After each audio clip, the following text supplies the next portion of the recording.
Yeah, man. And then I decided to come take a break, nyana, to think about my life here.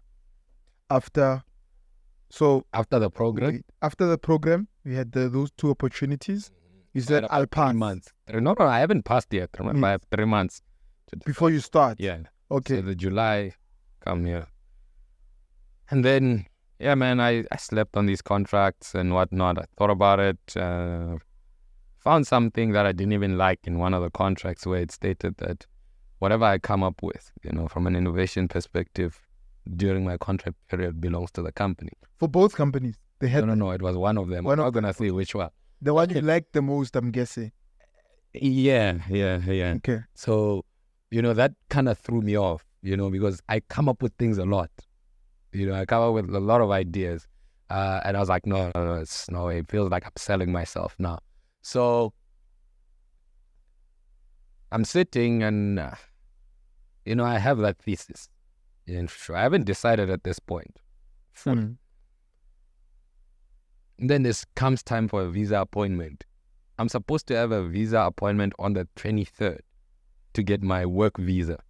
Right? The corporate company is paying for it. On my calendar, I accidentally wrote it as the 28th. I missed that appointment. And the company's like, yo, it's a problem because we had to jump so many hurdles to make sure that you're the preferred candidate, even as a non-European. Tell my dad, he wasn't happy.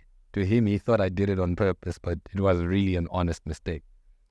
But then, sitting on it 2 weeks, 3 weeks later, I realized, look, God is really showing me something here. I look at my thesis again, I'm like, I'm going to take a gamble. I'm going to start this thing. I don't really have a plan, but I'll figure it out. Yeah. And then that's when I started calling around and, trying to assemble a team and assemble some guys who could help me on the IT front, building this thing out. It's fortunate I met another friend of mine. You're assembling a team where? In SA? In SA, I'm back. Yeah. So now the opportunity is gone. The opportunity is gone. You don't know, you didn't want it anyway, or you just missed it? I missed it and then I didn't know. Oh, it's first you missed it. First you wanted it, you missed it. Then you were like, I found it. Yeah, I was 45% to 50% wanting it and not wanting it, Sure. Yeah, it was a great opportunity. Great, both of them. But a part of you just wanted a part of me has always said, I'm going to be in SA. I can have much bigger impact here. Always. So, yeah, long story short, assembled a team. We worked on something, building something. We worked on getting our license. We got our agency with Discovery. We started selling. We had our own way of marketing. And, we started building the business. But how do you start? At the time, you're back in SA. Yeah. All you have is a document. Yeah. And of course, obviously, you have your background in insurance within the family business and everything. But it doesn't sound as easy as you are putting it, the starting part. It does. So I want to get the understanding around that particular part. The starting part. And when you say assemble the team, what sort of people did you get involved and why? Okay. And what were you seeing that was different from what the insurance company that has always existed for probably longer than you've been alive? Here's an insurance company that you can work for. Here's an insurance company that you can start. Both of them are, this is yours, this is your dad's.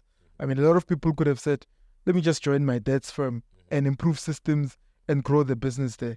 You said, I'm starting my own and I'm taking this journey and this route. That's different. Yeah. So I'll tell you, right? I think it's somewhat of a hybrid journey that I took, because I did go into my dad's firm and improve some of the systems. And then I built my organization parallel to that, right? So even today, I now run the companies that my father founded. Both, so the two insurance firms he started, I now run them. But the main reason that I started my own is because I had a particular vision of how an intermediary is supposed to operate and how you can incorporate tech into simplifying a lot of the distribution and also the experience that customers have, more especially small businesses and startups. I mean, you'll see ads, they'll say they care about businesses, but they don't really care about the small guys.